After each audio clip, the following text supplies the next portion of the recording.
A primeira sinopse se chama Distrito do Caos e é um one shot. Após Joey se tornar foragido da grande Los Angeles, Joey Liberty, deve ser o Joey que foi foragido, Liberty, o mesmo nome lá da galera do Monster. Joey Liberty e Klaus se ocultam nas áreas dos pobres, um distrito marginalizado por ser mais difícil serem encontrados. Ok.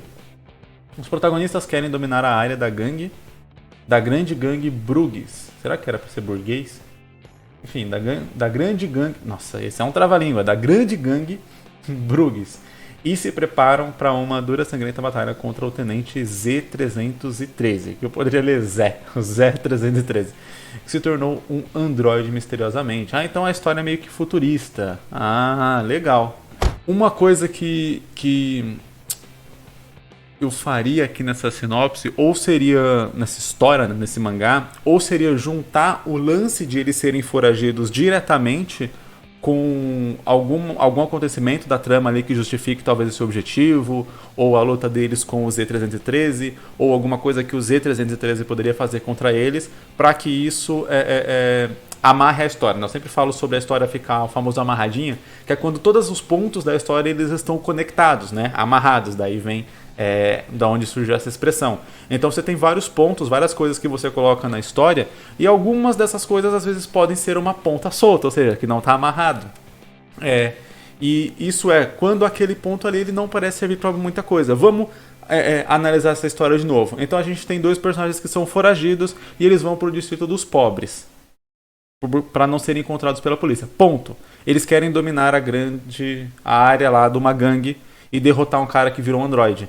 Percebe que essas duas histórias elas não têm uma conexão direta? A única conexão que essas duas histórias têm é que eles saíram daqui, de serem foragidos, se esconderam aqui e aqui eles querem dominar uma gangue. Mas o que uma tem relação direta com a outra? É exatamente onde eu falo isso sobre ficar uma ponta solta. Do por que é importante para eles dominar, para essa história onde eles estão enfrentando um cara que virou um androide e eles querem dominar uma gangue e tal, um negócio ali, por que é importante para essa história aqui esses personagens serem foragidos? E aí entra onde a gente começa a amarrar as pontas soltas da nossa história para fazer ela ficar redondinha, ficar amarradinha ali, tudo fazer sentido. Então, não que necessariamente isso possa ser uma coisa diretamente relacionada, mas isso pode ser usado na história de uma forma que essa informação vai sim servir para alguma coisa. Então, não é que necessariamente, por exemplo, uma forma que a gente poderia juntar esses casos eles foram presos por causa de alguma coisa que aconteceu nessa área, nesse território, com essa gangue, e o culpado talvez seja o Z-313. E ele se beneficiou da prisão dos caras. Eles ficaram foragidos, voltaram pra lá e vão resolver essa treta porque, enfim, foi culpa do cara e ele se beneficiou com a prisão deles. Então é tudo uma relação direta ali, né? Eles estarem presos e eles estarem foragidos está diretamente relacionado com o motivo pelo qual eles vão enfrentar o Z-313. Beleza, mas não necessariamente precisa ser algo interligado dessa forma diretamente. Pode ser novamente. A gente segue do jeito que está aqui a história. Eles são foragidos, eles vão para aquela área, aí dentro daquela área alguma coisa acontece que desperte esse interesse neles de vamos derrubar essa gangue aqui, esse cara. Talvez eles percebam que esses caras estão maltratando a população, estão infligindo medo, enfim, eles matam quem eles querem, enfim. Todo tipo de coisa que geralmente quando uma área é dominada pelo crime costuma acontecer, né? As pessoas perdem direito às suas próprias casas, perdem direito a serviços básicos, etc. Enfim, tem às vezes que num lance meio máfia tem que pagar imposto para essa rede de crime, etc. Eles podem ver isso e resolver, né? Ali que tipo, vão resolver essa situação por conta própria. Depois de já estarem ali em algum tempo ou algo assim, ou tipo assim, vamos supor que alguém lá ajudou eles, e aí essa pessoa sofre com essa gangue e eles falam, tá, você ajudou a gente vai ajudar vocês também a se livrar desse cara.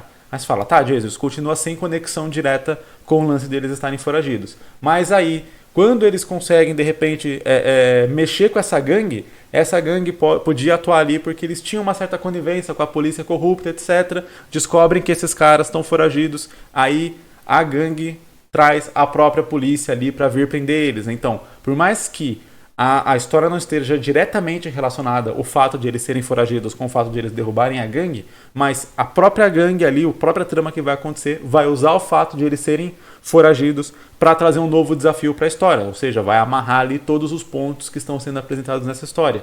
E aí a polícia vai lá buscar os caras, etc.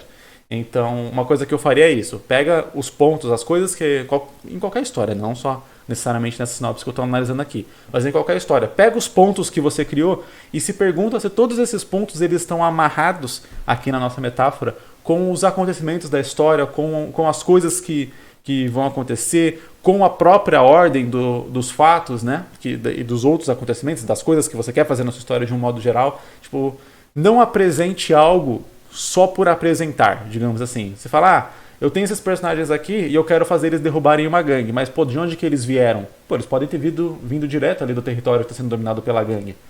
Se for parar para pensar, você vai gastar mais tempo de história, mais páginas, explicando que eles estão foragidos, fazendo eles se esconderem, fazendo eles tentarem ali ficar naquele lugar sem ser percebidos e tal, para poder fazer a história de eles derrubarem a gangue. Se o objetivo da história é só fazer eles derrubarem a gangue e tal, etc., você pode fazer muito bem se esses personagens já começarem lá, e aí você tira toda uma quantidade de história que você ia precisar gastar, né, de páginas, já que a gente mede o tempo da história em páginas. Uma quantidade de páginas gigantesca que você ia precisar gastar para introduzir o leitor nesse contexto de eles serem foragidos, de eles estarem indo para esse lugar, para não serem encontrados e terem que ficar escondidos, etc., até começar a trama que você quer contar. E essa quantidade de páginas você colocaria já direto na trama, já construindo ali o que a gangue está fazendo de ruim ali, por que isso está despertando esse interesse neles, essa vontade neles de derrubar a gangue, etc. E aí você usou muito melhor esse tempo, já estabelecendo o conflito central ali da história. E no one shot isso é ainda mais importante, já que, né, o one shot é uma história fechada, e aí você precisa que toda essa história faça sentido. Geralmente você tem um número mais limitado de páginas do que uma série, que você simplesmente pode cortar ali e falar continua, e depois ir continuando e continuando e continuando. Claro que não é simples assim, né? Você não pode simplesmente cortar uma série, os capítulos dessa forma, mas entre aspas aqui, né, daria para você estender mais a história numa série, porque você tem essa questão dos capítulos, essa divisão e coisa do tipo, que um one shot tecnicamente não tem. Então você tem que apresentar tudo que você precisa ali e tem que fechar tudo que você apresentou dentro daquele limite de páginas ali que você definiu para o seu one shot.